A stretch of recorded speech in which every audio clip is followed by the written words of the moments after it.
babe! Happy Mansari. Hindi ba ako babatiin? First Mansari natin ngayon, no? Nakakatampo ka naman, ha? Tapos meron pa akong regalo sa'yo, oh.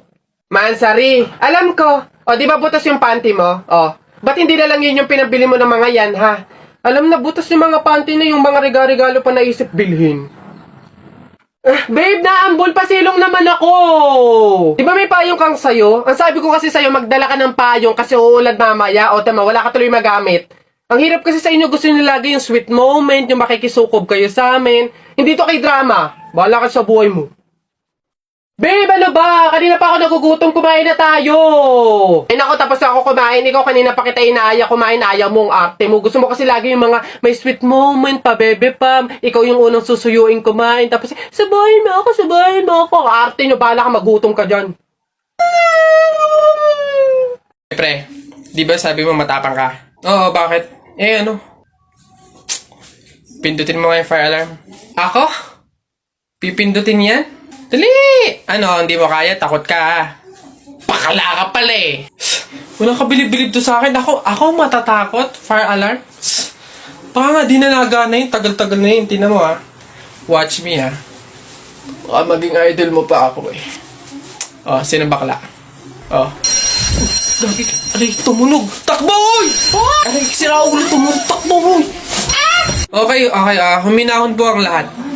Kami po ay humihingi sa mga naabalang teacher at mga estudyante dahil po sa pagtunog ng ating fire alarm. Wala pong kahit anong sakunang nangyari dito sa school. Sadyang meron lang po talagang mga estudyante na nagtangkang pindutin po yung ating fire alarm. Buti na lang po at may CCTV at nakita natin kung sino yung pumindot nun. Kung kasi pantimpan. Gagi, ba't ako? Malay ko bang uto-uto ka? Pantay ko ngayon. Kaya naman, pwede na po tayong bumalik sa kanya-kanyang faculty at classroom. Muli, pasensya na po. Pumunta ka sa guidance. O basta mga pare, ganito ang plano ha. Kapag andun na tayo sa mga inasal, isang PM1 na only rice lang yung o-orderin natin. Isa lang ha. Tapos PM2 na hindi naman only rice. Makakatipid na tayo nun guys kasi doon sa order na only rice tayo, hihingi ng mga kanin. G? Okay? G. Oh, good day mga sir. Excuse me, order kami, no? PM1 isa na only rice, tapos PM2 na hindi naman only rice, 3. Hi kayo. Sinong maloloko nyo, ha? Wala na kayong maloloko dito. Alam na namin yung mga strategy nyo. Since mahal yung only rice, isang only rice lang yung o-orderin nyo. Tapos yung iba, mga mumurahin na. Ngayon, pag naubos yung kanin, tsaka nyo pupuntiryahin yung isang only rice lang na order nyo. Bubulos kayo ng bubulos, iisa lang naman yung in-order nyo only rice. Sinong maloloko na hindi? Simula ngayong araw na to, hindi na mangyayari yung ginagawa nyong ganyan. Kung sino lang yung umorder ng only rice, siya lang yung kakain ng madaming kanin. Ay, bawal ba yun? Oo, bawal na nga. Ngayon, kaya wag na kayong magtangkang magdaya-daya dyan mga abutan ng kanin nyo na yan dahil pababantayan ko kayo. Pasok! Kala nyo tignan natin ngayon. Hoy guys, wala na tayong kanin. Hindi tayo lahat pwedeng humingi ng kanin kasi isang only rice lang naman yung order natin. May nagbabantay pa. Hoy, nakikita at naririnig ko kayo ha? Tigil-tigilin nyo yung bulungan nyo at pandadaya nyo. Sabi ko sa inyo, kung sino lang yung umorder ng only rice, siya lang yung kakain ng madaming kanin ha? Tao po! Tao po! Ano ba yan, Nay? Nakakatakot naman yung mga tahol na aso. Oo nga, anak, Diyos ko. Alam mo ba, pamahiin yan? Kapag daw tumatahol yung aso sa gabi, may kapitbahay daw na mamamatay. Diyos ko, sana naman si Marites. Puro na chismis yun eh. Tao po! Diyan kayo!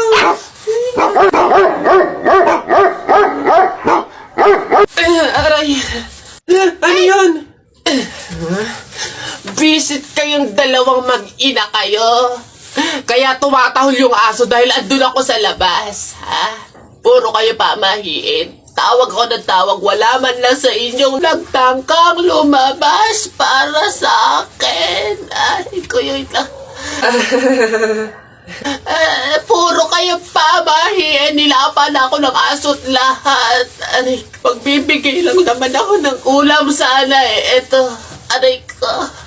Tahol kasi ng tahol yung aso, kala namin may mamamatay eh. Oo nga, mamamatay ako sa inyong dalawa. Aray ko yung rabies, yung kumakalat na. Napagod ako dun na nakahabol kaya si Buboy tsaka si Jepoy. Ayan na! Ano, ba't ang yayabang nyo dyan? Joke lang naman yun. Wala, laban na lang tayo ng flip-top para malaman kung sino talaga mas magaling. 2 versus 2, ano? Ano? Ako si Duterte, ikaw si Bato. Ako presidente, ikaw kalbo. Ano? Sabi ni Peter Pan, walang taong mahirap. Nakita kita kahapon, tumatay, hirap na hirap. Ano? Talo na. Ito ako si Spider-Man, ikaw si Batman. Ako may sapot, ikaw supot. Ano ako naman? Flip-top kayo ng flip-top. Sabi kayo ng sabi. Wala naman kayo mga bebe. Ano? Meron kaya akong bebe. Sige nga, sino? Eto. Ako'y tinamaan, puso'y tinamaan. Sadyang ikaw lang ang tanging dahilan. Walang iniisip, walang nalalaman. Hindi ikaw lang pagkat ikaw ang mahal. Ano ba yan? Ayan na naman sila. Tara na nga. Bayan, tagal naman na order ko. Ayun na. Hello sir, ito na po order nyo. Ayan.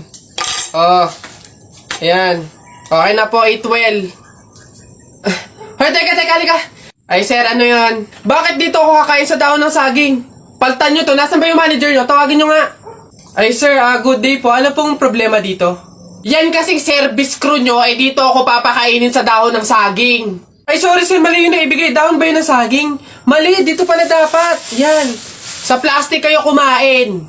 Ababastos nyo ha, ano ba problema ha? Hindi ko kasi alam kung bakit dito nyo ako pinapakain sa mga to. Hindi mo alam sir? Tignan mo yon. Ha? Diba CCTV? Ikaw lang naman yung lagi naming nahuhuling nangunguha ng mga plato namin. Hiyang-hiya naman kami sa'yo, ang kapal na mukha mo. Naubos na yung mga plato namin dahil sa'yo. Hindi ko alam kung bakit ang hilig-hilig yung manguha ng mga kasangkapan ng mga fast food chain. Tapos magtatanong ka pa kung bakit diyan ka namin pinapakain. Swerte mo pa nga may kakainan ka eh. Kainin mo yan.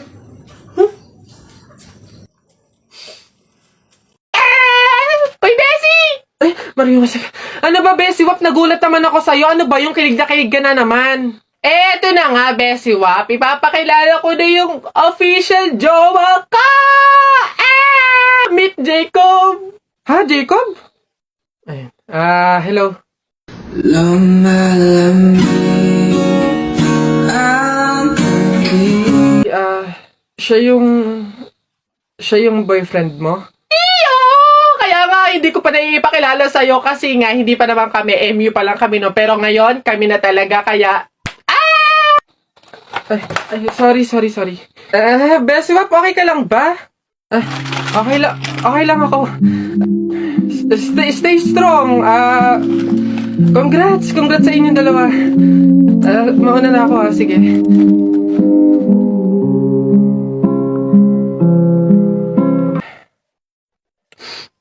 Wait lang, teka lang. Anong pake ko? Di magsama kayo, bakit ako magsiselos ang papangit ninyo? Bakit ako magiging malungkot? Madami naman akong solusyon para maging masaya at kalimutan ka, ha? Ngayon, gagamit na lang ako ng Dream It kasi dito pwede ka makipag-chat kahit kanino. Di magkakaroon ako ng madaming kaibigan, dito ko pa mahahanap yung true love ko, tapos magkakapera pa ako. Alam niyo kung bakit? Kasi sa mga gift na matatanggap ko dito, pwede kong i-convert into cash. Kaya dito na lang ako kaysa sa inyo. Ang papangit din nyo. Diyan na. Wait lang. Kung mag-break kayo, sana nga mag-break kayo. Gawin nyo na lang din yung gagawin ko. Gumamit na lang kayo ng Dream It. Pumunta kayo sa TikTok account ni Kenkoy. Tapos click nyo yung link doon. Yun lang. Bye. Larawan ka. Jepoy, bakit ka umiiyak? Yung tatay ni Mark Juntay, tinalo ko sa flip top. Nasaan yan? Parin tupi! Parin tupi! Nasa ka? Lumabas ka! Sino ba yung maingay na yun?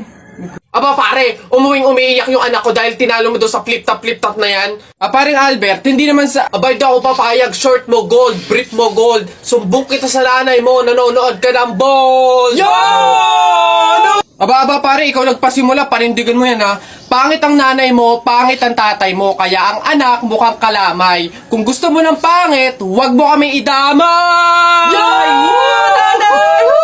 Wala, nakita ko tatay mo nagbabasa ng science. Sinapak ko, nag-super science! O, ito pa paring Albert. Nanay mo pangit, tatay mo pangit. Ano ka, exempted? Sus! Nakita ko tatay mo, nanay mo o teka pre, wala na, utal-utal ka na, umuwi ka na lang, magpalobo ka na lang ng sipon, pero eto teka, baunin mo. Piso-pisong malupet, ikay nagpagupit sa tatay mo, malupet, kaso nga lang walang puwet! Yo! Nanay! May araw ka din sa akin, paring Kaloy, sasabi ko sa'yo.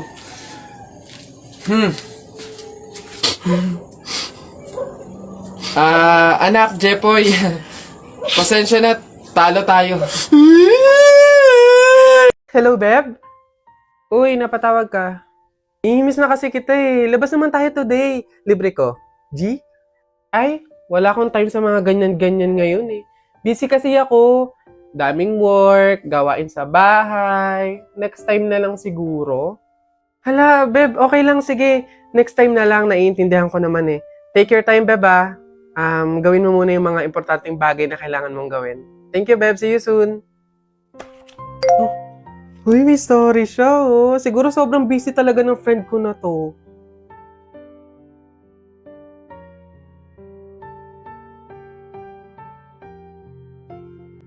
Akala ko busy siya. May kasama lang palang iba. At least ngayon, alam ko na option niya lang ako na hindi ako ganun ka-importanteng kaibigan sa kanya.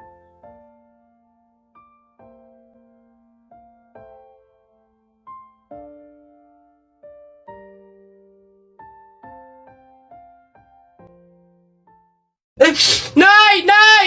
O ano na naman yan? Bakit? Nay, may nagbebenta na sa labas ng mga sisiw. Bibili na ako. Mura lang yun eh. 20 lang yun eh. Dali na. Sus na bata ka. Nung nakaraan na, nung ginawa mo dun sa asul tsaka dun sa dilaw na sisiw mo ba yun? Pinakain mo lang sa daga. Tapos yung isa hinagis mo dun sa bubong. Ay nako, ikitumigil-tigil ka. Pinapatay mo lang.